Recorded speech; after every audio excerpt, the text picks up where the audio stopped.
But last we chatted about your car, you were planning to spend $2,500. Several $1,000. Not several. $2,500 is several $1,000. No, it's not. Several $1,000 on retrofitting a, how old of a car? 2007 Camry. 2007 Camry with some technological advances, including a backup camera. Yeah.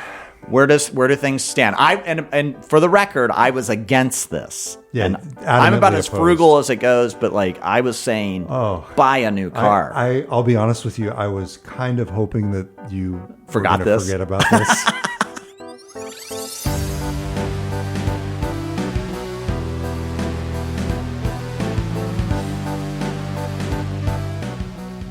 Hi, and welcome to GeekWire. I'm GeekWire co-founder Todd Bishop. And I'm GeekWire co-founder John Cook. And welcome to 2026. Here we are. We're back. We made it this far. We're in the office and there's actual heat this time.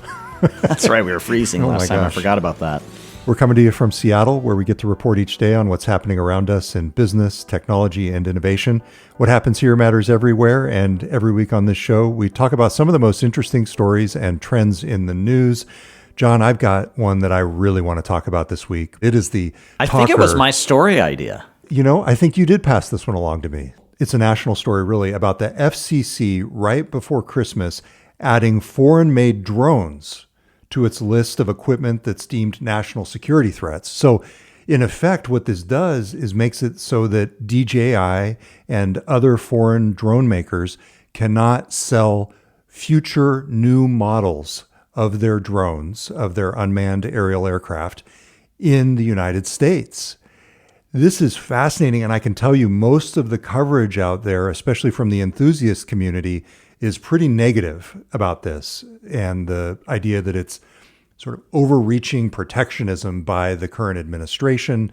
And in that way, we're in kind of a unique position here because I think we see a silver lining to this story in the form of some local startups here in the Seattle region and the rest of Washington state that could actually benefit quite a bit from this. And the region itself could benefit from this. You know what we're going to be like? We're going to be like Cuba for drones. Tell me what you mean by that. Well, because of the embargo. Oh, right. This is why you drive.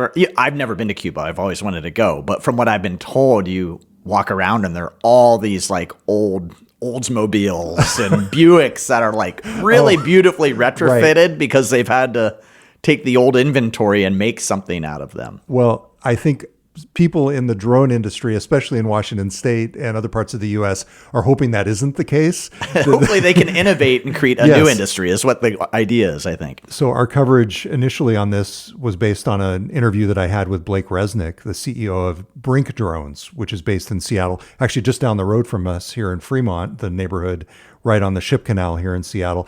And Blake's assertion is that this is really a good thing for Washington state in particular, given the aerospace expertise that we have here in the form of Boeing, Blue Origin, Amazon Prime Air, that if the U.S. Starlink, yes, right, Elon Musk, and those Project satellites, Kuiper, which is now Project Leo, right? Yeah, it is. Or it's now Amazon Leo. Amazon Leo, right? Yes. Yeah. All of this aerospace, satellite, and drone expertise that we have here could potentially make Seattle something of the new capital of the drone industry, at least in the U.S. And why not us? Why not us? Exactly. And I got to talk with Blake, and I'm going to be interspersing some of the audio from that interview as part of this podcast. Ultimately, what this does is remove state-sponsored competition from our market. And frankly, all non-domestic competition. DJI, of course, has received, billions of dollars of support from the CCP. Autel and other similar companies in China are in a not dissimilar position. And due to that and a variety of other factors, they've just been nearly impossible to compete with broadly in the drone industry. And that's been true for us and Skydio and, all of the other manufacturers that have some scale. So frankly, I think this just evens the playing field and puts American companies in a position where we can really succeed at a massive scale in the US market, serving both end users that need secure systems, but also users that are not in that category, allowing this country to really build up the supply chain and manufacturing muscle that'll be required to produce drones for various future use cases, potentially including conflict.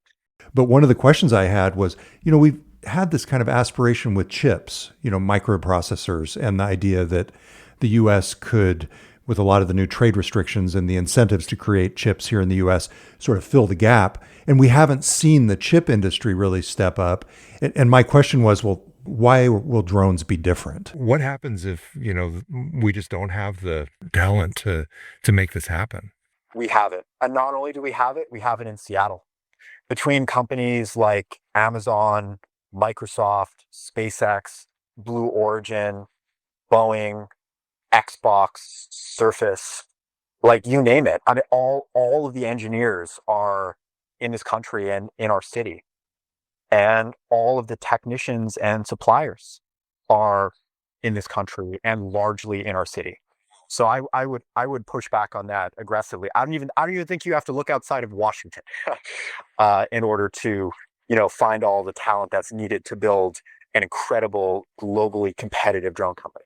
I think, John, this could be one of the big stories of 2026. I think not just the drone component of it, certainly, but this idea that we are shifting into this new economy where people are putting restrictions on it. There was just a great story in the New York Times just this week about China imposing some bans on Japanese scallops. Scallops? Scallops. Yeah. I love a great scallop. Yeah, apparently there's an island in Japan that is known for its scallops, and they are now being forbidden from being imported into China. And there's a supply chain issue there as well with some of the labor in China that's used to process. So I do agree with you that this is going to be one of the big stories in 2026 as it relates to a shifting economy and how products are just moved. And whether it's scallops, chips, or drones in this case, I do think this is a big trend to watch. So in the enthusiast community, the reaction to this has been very negative. When a new DJI drone comes out, it is a big deal. I mean, they have 70% market share, and the technology is seen by a lot of people as superior to some of the technologies that are coming from US drone manufacturers. So in that way, I think you're going to see a big backlash to this, especially as the new DJI models come out and are available in Europe. Are you going to see a black market for them in the US? So there's all sorts of interesting things. But then on the flip side, I think you do see some entrepreneurial opportunities, some economic development opportunity for Washington State. And one of the interesting things that I noticed was, I know it was the holidays, but I reached out to our local Department of Commerce, the Washington State Department of Commerce. And aerospace is one of their areas of focus, right? Big time. Given Boeing and everything. Even more so than tech, yeah. Like the original. Yeah, it's the original economic ecosystem. Engine of, Yes. of Washington State. You look at the suppliers for Boeing and everything. I did not get a sense that this was something that they were jumping on and preparing to seize on as a new economic development engine. Now, giving them the benefit of the doubt, I think that is going to be something to watch. Are we going to see these programs, incentives, incubators, all sorts of things that different economic development agencies could do, that venture capitalists, investors could do to really... Community colleges with educational systems set up to support drone manufacturing and repair and... Yes. Yeah. To me, this is something that could be a real opportunity for the region and for the country as that kind of silver lining. Certainly makes sense. I mean, the ecosystem is here that you can build upon, and there is a lot of talent in this arena. So I think it makes sense. How big of an opportunity? I think it is too early to say. I mean, how serious do you think the policy change is? Do you think it will? I mean, this is where it's hard to really know. Like, okay, how serious do you take this? Will they modify this that they're going to let certain drones in if they're manufactured in other parts of the world other than China, but most of their components come from China. I mean, like, it's going to be hard to navigate where this goes. The other thing to keep in mind is that there's so much existing inventory and so many existing models that can still be sold that we're going to see this play out over the next 2 or 3 years versus, next month on Amazon. I mean, the DJI drones will still be available. It's just going to be when the new models come out, and over time, as that existing inventory gets depleted and as those current models become out of date, that we're really going to see the effect. So you've got a little bit of a runway here, for example, for startups that might want to jump into this space in different ways. And we're already starting to see some of that activity in various things in the inbox that I've gotten. Yeah, that's true. We have heard from some venture capitalists who've pointed out the fact that there are some existing drone startups here, that this is a potential win for them. Brink, who you mentioned earlier, they raised a pretty large round of funding, I believe, last year. So they're in pretty good shape on the fundraising side, but I'm guessing there's probably even more momentum and interest behind their company at this point.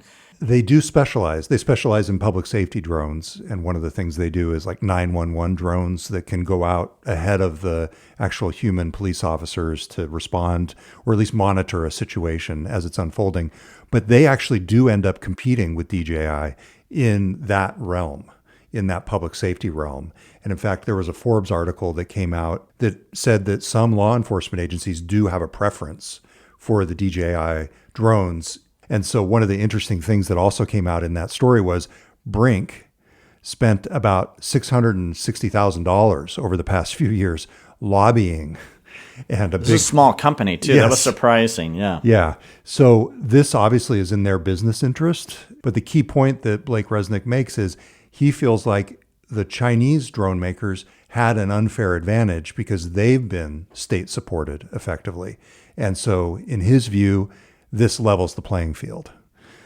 It'll be really very interesting. Yeah. Do you prefer a drone show for the 4th of July or real fireworks? Or since we just celebrated the new year? I've seen enough malfunctions of those drone shows. That makes it interesting. Yeah, a little more entertaining. Yeah. Whereas a malfunction of a fireworks show is probably more disastrous. I haven't seen enough of the drone shows really at this point to give you a definitive answer on that front. Potentially big industry. Yes. To grow here in the U.S. Exactly. That's a good point. Yeah, I guess we should say, like, this, when you start thinking about drones and all the use cases for them, I mean, we talked about public safety. There's an entertainment component. There is just the hobbyist component, which you touched on. There's the entire military aspect to drones. There's so it really is a large industry. And if the U.S. can establish a larger foothold in manufacturing and creating this industry here in the U.S., then that's something to watch closely. And you brought up the military aspect. That is a key component here. One of the main things that the U.S. government is trying to do is build up the domestic manufacturing base, in part so if it comes down to it, and in 10, 15 years we're in drone wars, which is kind of where we're headed already. Love the movie. Then we're not reliant on technology from outside the country that might be coming from someone who, we're opposed to in those wars, that we're fighting with in those wars. Yeah, I mean, you certainly see it playing out in Ukraine. This is anything Yes. you talk about with the Ukrainian war. It is essentially a drone war Yes. at this point, and it's very interesting to watch. So it is the future of military warfare, and that does play into the historic base of talent that's here in the Washington state with Boeing's expertise. Boeing many years ago bought a drone maker by the name of In-Situ, which is based down in Bingen, Washington. I'm not sure if many people know where Bingen is. I think I've been through there. It sits right just north of the Columbia River, a very small town near White Salmon, and which also people probably don't know where that is. But so it just speaks to the fact that there is an industry here, and there's expertise and talent that goes even beyond the area we're talking about with Brink. All right, so let's take a quick break. I want to catch up with you on something. Okay. Let's do that after we come back. You're listening to GeekWire, and we will be right back. Welcome back. It's Todd Bishop with John Cook. How are things going, John? Going well. Had a great holiday. How about you? It was good. Yeah. Stayed close to home. Okay. Yeah, I got to visit some family in North Carolina, so that was kind of a last-minute trip. Enjoyed that. Got to see the Seahawks play against the Panthers. You saw them in person? In person, yeah. Oh, that was a great game. Yeah. Nah, it was kind of a crappy game. Yeah, Really? they stunk. What was the game? Oh, I was thinking about the Rams game. Yeah, it was really sloppy, but they won. So go Hawks. But Todd, I need to catch up with you on your car. Oh, Give me an update on what's going on with your car, because I don't know if listeners remember, but last we chatted about your car. You were planning to spend $2,500. Several $1,000. Not several. $2,500 is several $1,000. No, it's not. Several It's less than a $1,000 few. on retrofitting a, how old of a car? 2007 Camry. 2007 Camry Yeah. with some technological advances, including a backup camera. Yeah. Where do things stand? And for the record, I was against this. Yeah, and I'm about as adamantly frugal as it goes, but like I was saying, buy a new car. I'll be honest with you. I was kind of hoping that you Forgot were this? forget about this. No, Okay. of course not. I would say, you brought up my car for years, so now I get to turn the tables. All right. It's installed and it works and it works well. Okay. For the most part. Oh no. And the installer was great. I really had a good experience with him. There are two areas where I'm not as happy as I'd like to be. Lay it on me. The screen's smaller than I had hoped. Okay. So it's effectively, it's about a 7-inch screen. Okay, I would say a little bigger than an iPhone. Yes, exactly. It's maybe a little bit bigger. I actually have not measured it diagonally. So you basically could have done the hack that I proposed, which was turn your cell phone into the backup camera. I already did that to some extent. Yeah. I will say the true Android Auto integration is totally different than you can get on your phone. Just the ability to play music. The real nice thing, the big benefit so far is my daughter gets in the car and she's able to plug her iPhone in. It switches immediately over to CarPlay. It's fully integrated. You know, as we're driving around, it's one of the nice perks. It's one of the ways that she and I interact is she plays music in the car. She's kind of like our mobile DJ. And we talk about the different songs she's listening to. And it's a way for us to connect. And that really priceless. So the install was priceless at this point. And that was, we could do that in the past, but it wasn't quite the same. And it, you know, you get those Bluetooth dongles and it's just, it's not as seamless. So she sits down, plugs in and it works. Okay. Screen's a little smaller. The audio quality of the music is terrific. My old speakers sound better. Oh, so you got new speakers. No. Something about the preamp or something that they put in there, it just sounds better coming from the new head unit than from the old one. On the audio for like podcasts and music, where I've struggled is on the phone calls. So if I take a call in my car now, it sounds like the person is on the other end of a tin can. It is not good. I've gone on deep AI rabbit holes trying to fix this, figuring out, is it a setting in my phone? Do I need a new dongle? Like exactly what I was trying not to do with this expensive upgrade. I've gone back to the shop. One of the cool things about the shop is like they are into it. Like they want to know what's the issue, what's the problem, because have they seen it before? No, they have not seen this before on Android. Now, I think part of the issue is I'm on an Android device, and for the most part, people are doing CarPlay with iPhones. Right. And just for the record here, the Android is integrating with a new, essentially, operating system that they've put into your car. Yes. Effectively, you've got the Android Auto software on your phone, and it goes into the head unit. You know, just like your CarPlay, where it basically is coming off your phone, supported by software on the head unit. But we connected my daughter's iPhone to the head unit wirelessly, and the phone quality is crystal clear. Oh, interesting. So it's definitely an issue with Android and this particular Sony head unit that they put in. You know, I'm okay with it. I've come to terms with it. But how often are you actually taking calls in the car? I'm probably more than I should. Yeah, actually, I use it. That's when I call people. I'm thinking I often call family when I'm in the car. Yes. Yeah. So now that I think about it, I do that. I've gone back to putting an earbud in and doing it that way, which is not what I was hoping for, And do you get the audio interface with the new system? So you're able to say, play the Beach Boys. Yes. Okay. So and that's new as well. Yes. I'm able to communicate with the head unit by voice commands. So yeah, overall, I give it a solid B. It's not the A+ that I was looking for. I'm happier with it than I was without it, but it's not the panacea that I was hoping it would be. Okay. Well, probably I'm not sorry. not worth what I paid. Okay. But they're still trying to fix it. You think they'll get to the bottom of this or not? I've kind of given up on it, honestly. Okay. The shop is offering to upgrade my head unit for only the incremental cost of the equipment, which is another few $100s.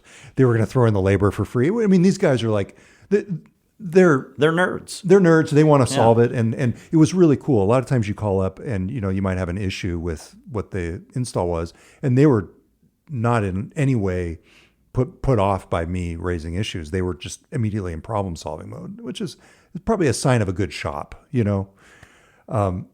But at this point, I've just sort of decided that I'll live with it. Oh, Todd. In part because the AI is telling me that the solution they have is actually not going to fix it. Oh, really? The AI understands why they think it's going to fix it, but it says that, in fact, this is a fundamental issue with the Bluetooth firmware or settings on the Android phone. Oh, man, you have gone deep on this. Yes. It's to the point where I've thought about switching to an iPhone. Oh, wow. Yes. That would be something. Now, the problem with switching to an iPhone, the problem with switching an iPhone is I use a Windows PC, and if I had an iPhone, I couldn't text as seamlessly on my Windows PC as I can with the Android.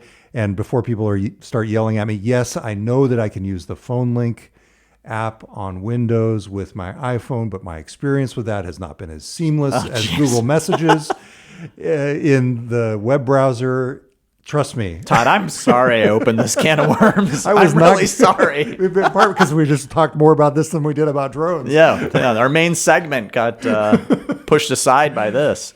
Anyway, well, that's that. Hey, happy holidays. You gave yourself a good Christmas gift. It was nice, yes. And I will say, overall, I'm happy. Okay. And we got this great conversation as a result. So if people have other issues on their car, or maybe they have a fix for you, they should email you, Todd@GeekWire.com. Sure.